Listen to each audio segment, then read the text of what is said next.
Saan ka man naroroon, mahal ko, mananatili kang buhay sa aking puso. Ramdam kita sa bawat sandali. Dahil buhay na buhay ka sa himig ng pag-ibig. Himig ng pag-ibig. I need your love, you brighten up my day. Isang himig na maging gabay sa mga taong wagas na nagmamahalan. Duyan ng malabahagharing pag-ibig na hihili sa puso at pakiramdam. Himig ng pag-ibig. Isang dula na kung saan iikot ang iba't ibang kwento na inyong mapapakinggan mula Lunes hanggang Sabado. Sa pluma at direksyon ni Lubimin Aquino. Dito sa Lovelet Artist and Talent Center Drama Productions, handog sa inyo ng #1 and most trusted radio network in the country, Bumbo Radio Philippines. Basta Radio.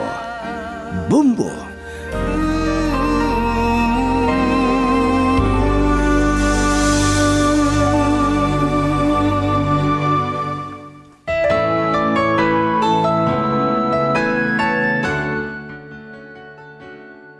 Ang nakaraan, parihas na nagtatrabaho sina Gloria at Sheena sa club. Si Ronald ang isa sa mga regular na customer nila. Hindi na may table ng iba si Sheena.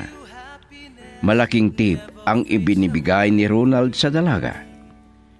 Halata na may gusto ang binata sa kanya. Dahil sinabi pa niya ito na nakahanda siyang magbigay ng lahat na kailangan nila na mag-ama kung hindi na sasama sa iba. Sa isang araw, bisita ni Sheena si Ronald. At ngayon, sa pagpapatuloy ng isang linggong kwento na pinamagatang, "Wala ba akong karapatan na magmahal?" Dito sa ating dula, Himig ng pag-ibig. I need your love each moment of my... Hindi ako maniwala na yan lang dahilan. Pero may gusto sa'yo si Ronald. Ay nako, tumigil ka nga, Glory. Hindi ako maniwala. Isang may pinag-aralan. May kaya sa buhay. Ibig sabihin, sa kagaya ko lang, nakatulong ang maipagkakaloob sa kanya? Walang imposible sa pag-ibig, Sheena. Isipin mo yung sinabi ko sa'yo. Nabigo si Sir Ronald sa pag-ibig. At maniwala ako na may pinag-aralan o kaya kapareho niya na may kaya sa buhay ang naging nobya niya. At anong ibig mong sabihin? May kinalaman sa sinasabi mo na may gusto siya sa akin? Ganun ba? Dahil nakita sa'yo ang isang katangian.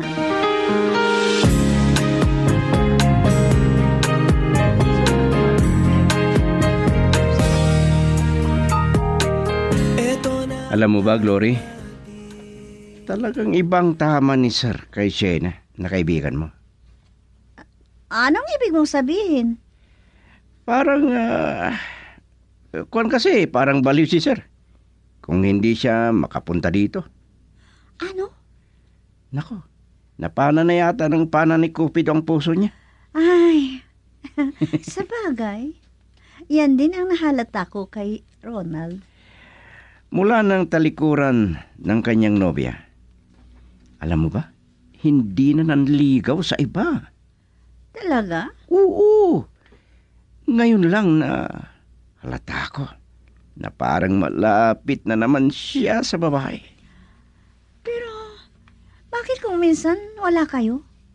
Hindi kayo pumupunta dito? Ay nako, may dinadaluhan siyang seminar kung minsan. O kaya, may tinignan na project. Hmm, Sandali may tatanong nga ako sa'yo. At sana hindi mo masamain. ano yan? Paano naman makisalamuha si Sheena sa mga ibang customer nito? Wala namang problema. Mabuti naman ang ipinapakita sa kanila. Mhm. Maliban lang kung bastusin at lumalaban. Ano? At kung ang ibig mong sabihin at gusto mong malaman, kung inilalabas kami ng customer. Ha, hindi. Ah, Hindi kami kagaya ng iba dyan na kasamahan namin na may extra service. Ibig kong sabihin, may extra service sila sa mga customer dito.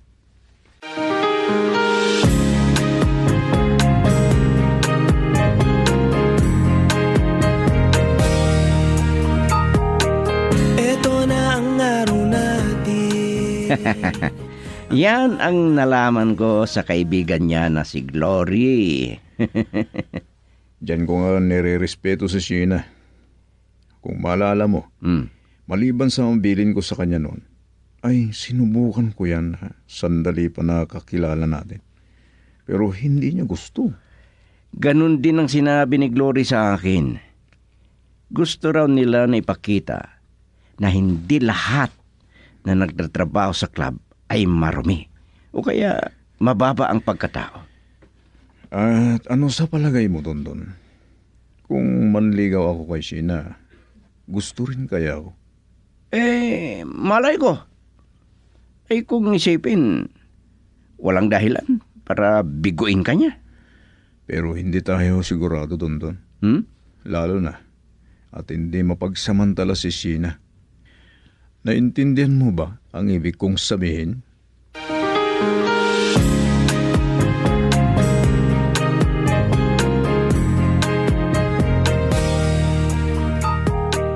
Ito na ang araw natin. Ano na ang oras? Tumitilaok na ang mga manok. Pero, hindi pa rin ako makakatulog. Ay, kanina pa ako nakahiga. Mula nung umuwi ako. Hindi pa rin maalis sa isipan ko ang sinabi ni engineer sa akin. Ganon din ang sinabi ni Glory. Parang hindi ako makapaniwala na may gusto sa akin si Ronald. Ay, maliban sa nagtatrabaho ako sa club, ay mababa lang ang pinag-aralan ko. Hindi ako bagay sa kanya. Kung may plano siyang manligaw sa akin, gusto lang niya akong paglaruan.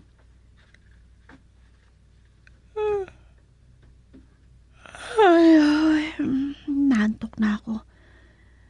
Ay, sa wakas, makakatulog na rin ako. Girl, I need you. I need your love.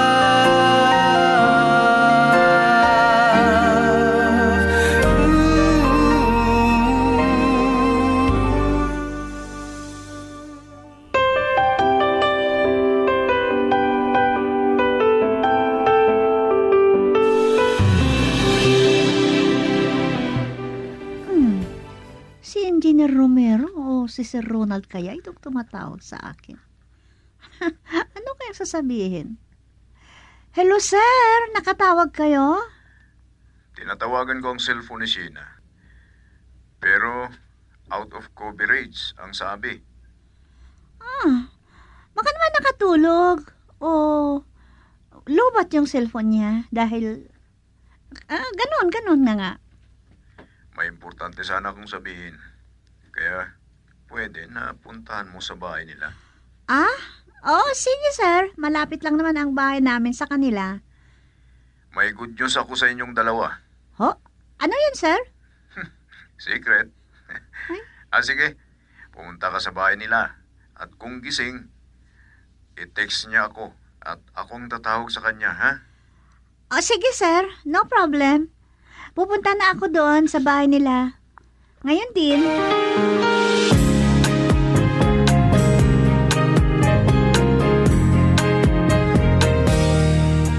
Kung ganun, nakontak ka na rin si Sir Ronald? Oo. Sakto, nung i-on ko ang cellphone ko, nag-ring. Ang dami pala niyang text. Nakatulog kasi ako kagabi. Kaya tinawagan ako at sabihin sa'yo daw kung gising ka na. Tawagan ko daw siya. Nag-usap na kami. Pupunta raw tayo sa opisina. Kaya magbihis na tayo. Bakit kaya? Ang sabi, may importante daw sabihin sa atin. Oo nga. Pero hindi ko alam kung ano yun. Kabutihan yata natin yung. Hindi ko alam. Mabuti na lang at nakatulog ako kagabi. Kahit ako. O sige na nga, uwi na ako at makabihis na rin. Diba ba? Ano raw ang sasabihin sa inyo? Di ko pa alam, Itay. Aalamin pa namin. Importante ang sabi naman niya. Ganun ba? Oo, Itay. Kasama ko si Glory. Kaya kumain na kayo kung wala pa ako, Itay, ha? Oo, huwag kang mag-alala sa akin. Naku pa. May adobo pa tayong natira at may prito pa na isda doon. Oo. Kaya ko pa naman nasilbihan ng sarili ko. Kaya huwag kang mag-alala sa akin, anak.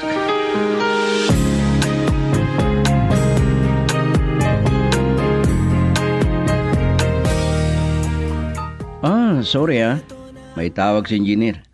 Kaya hintayin daw ninyo. Sandali lang daw. Kahit na matagal, walang problema. Ano? Palabiro ka talaga, Glory. Kung wala kang nobyo liligawan na kita eh. Sige Ha? Bakit ang alam mo ba? Atrasan kita. Ano? Sige. Ano ba naman kayong dalawa? Baka mamaya may mainis sa inyo o mapikon. Kung ako, walang problema. Dahil wala akong Jeff na papalo sa akin. Ano? Hindi ko lang alam kay Glory. Baka hindi ko alam, mamaya may susuntok sa akin sa daan na hindi ko alam. Sino naman ang may gusto sa akin sa kagaya ko? Nagtatrabaho lang sa nightclub. Oh, Kung meron man, sigurado, bibiruin, lulukuin lang ako. hindi naman siguro. Kung mabuting tao at hindi mapanghusga ang kalooban niya. Gaya ko.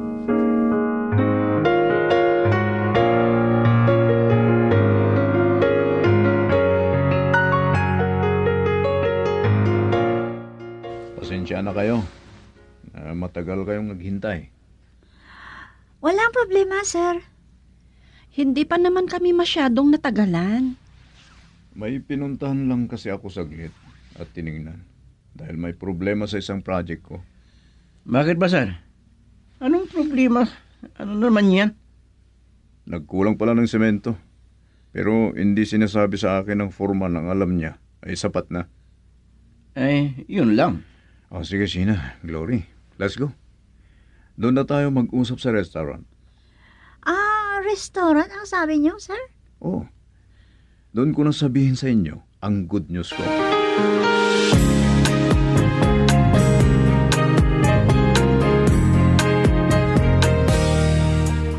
Ay, naku. Mahal ang putahe dito, sir. Ano? Oo nga naman, sir. Kahit doon na lang tayo sa mamurahin na restaurant. Huwag kang mag-alala. Walang problema dyan. Ang importante ay mag-enjoy tayo nakakain. Okay? Ay, kung yan ang gusto niyo, sir, okay. Habang hinihintay ang order natin, may babalita ako sa inyo. Kung gusto nyo, Ano yun, sir? gusto ninyo na magtrabaho bilang sales lady sa isang malaking department store? Eh, ewan ko, sir. Oh. Pero, oo, sir. Huwag kang mag-alala dahil kakilala ko ang may-ari. Qualified kaya kami, sir? Bakit hindi? Di ba nakatapos din kayo ng high school? Ay, yes, sir. Opo, sir. Kung ganun, ulitin ko ang tanong ko sa inyo kanina. Gusto ba ninyo na maging sales lady sa isang malaking department store dito sa lungsod? Okay. Ay, oo, sir, oo. Kung ganun, nakanda ba kayo? Ano, sir? I mean, hindi kayo mabigyan agad ng uniforme. Magpapatahi pa. Gumamit muna kayo ng palda. Pero hindi short, ha? Joke only. Pwede naman po, sir. Hindi bale, mapuputi naman ang legs namin. Ganito, ang gawin ninyo, bigyan ko kayo ng pambili ninyo ng palda at blouse ninyo habang hinihintay ang uniforme ninyo. Yes, sir. Ay, bakit, sir? Kailan kaya kami magsisimula kung sakali? Bukas na. At wag na kayong bumalik sa club ngayong gabi. At kinausap ko ng general manager ng club. At sabi ko na hindi na kayo ihintayin. Dahil kinuha ko na kayo na magtrabaho sa kumpanya ko. Ano? Kaya pagkatapos natin kumain, pumunta na tayong bumili ng gagamitin ninyo. Totoo, sir? Totoo? Itsura ko ba ang sinungaling? Gusto ko lang na makaalis kayo doon. Dahil delikado ang trabaho ninyo. Baka may makaisip ng masama sa inyo doon. Girl, I need you. I need your love.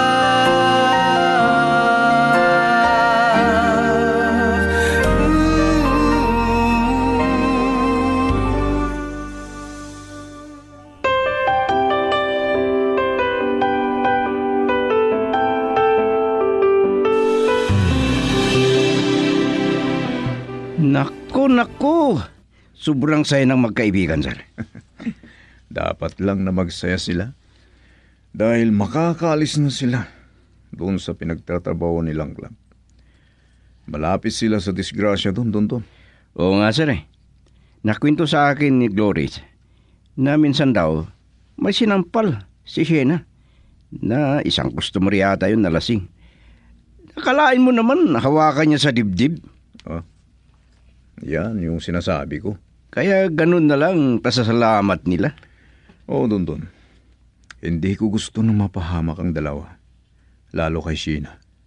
Alam ko naman ang plano niyo, sir. Kahit ako nga nagpapasalamat sa inyo. Aba, ano naman ang pinapasalamatan mo sa akin? Dahil kasama rin si Glory na nakaiwas. Naintindihan ko. May gusto ka rin kay Glory, no? Ay, hindi ko na ipagkakaila, sir. Umiibig na ako sa kanya.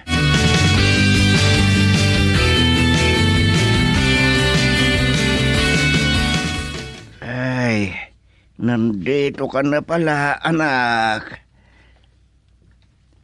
Opo, itay. May binili pala ako na ulam natin. Kanin na lang ang lulutuin ko. Ay, nako, nakapagsaing na ako, anak. Ay, ganun po ba, itay? Oo naman, ako pa. Alam ko na may pinuntahan ka at papasok ka pa mamaya. Ay, paano? Maghapon na kayo. Hindi ka na nakatulog. Itay? Oh, ano ba tong mga binili mo? Damit ko, itay. At may binili naman ako para sa inyo. Ano? Opo, itay. Naku, saan ka ba kumuha ng pinambili mo sa mga yan? Ay, kung ako hindi na kailangan na bilhan mo pa dahil marami naman akong damit yan. Gusto ko rin sana na meron kayong bago na damit, itay. Naku. Sige, salamat. At sandali lang ha. Ako nang maghahain para makatulog ka pa. Papasok ka pa naman sa mamaya, kulang ng tulog mo. Itay, Hmm. hindi na ako papasok sa club. Ano? Opo, itay. Bukas, magsisimula na kami ni Glory sa aming bago naming trabaho. Opo, itay. Ipinasok kami ni Sir Ronald bilang sales lady sa department store na kakilala niya. Ano? Opo, itay. Napakasaya ko. Kasi malayo na ako sa impyerno na bahay na yon, itay.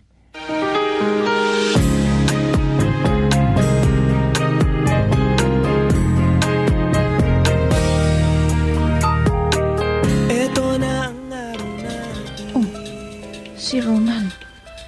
Siya ang tumatawag. Hello, Sir Ronald? Sir Ronald. Hello, kumusta? Nakabili na ba kayo ng gagamitin ninyo bukas? Oo, sir. At maraming salamat, ha. Maraming salamat sa inyo. Okay, no problem. At ipapakilala ko kayo sa may-ari at magiging boss ninyo. Maraming salamat ulit, sir. Sige, yan lang, Sheena. Bye. Bye, sir. Sino yung kausap mo sa cellphone, anak? Si Sir Ronald po, itay. Sunduin niya kami bukas at ihatid kami sa aming pagtatrabahuan. Ano? Opo, itay. Ay, nako. Napakabuti ang taong yun. At alam ko kung bakit ganun ang kabutihan niya sa inyo. Ha? Anong ibig niyong sabihin, itay? Ay, nako. Lalaki ako, anak. Nababasa ko ang kilos ng isang lalaki kung may gusto sa isang babae. Ano? Oo, hindi ako pwedeng magkakamali. Kuwan, itay. Pero ang tanong, dapat nga kaya? Samantalang siya ay may kaya at isang professional pa. Ay, iyan ang hindi ko masasagot, itay. Dahil hindi pa naman nanliligaw sa akin si Sir Ronald. Girl, I need you. I need your love.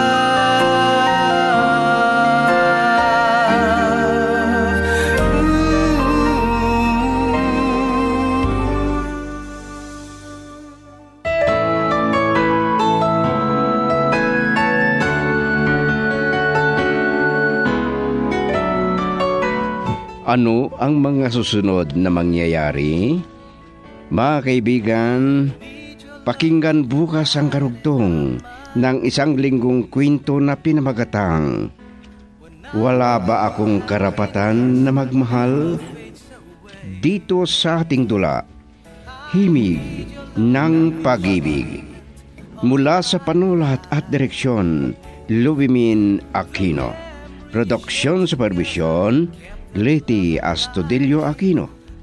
Mula sa Lovelit Artist and Talent Center Drama Productions, handog sa inyo ng #1 and most trusted source of news and information. Bumbo Radio Philippines. Basta Radio. Bumbo. Deep within, forever in my heart.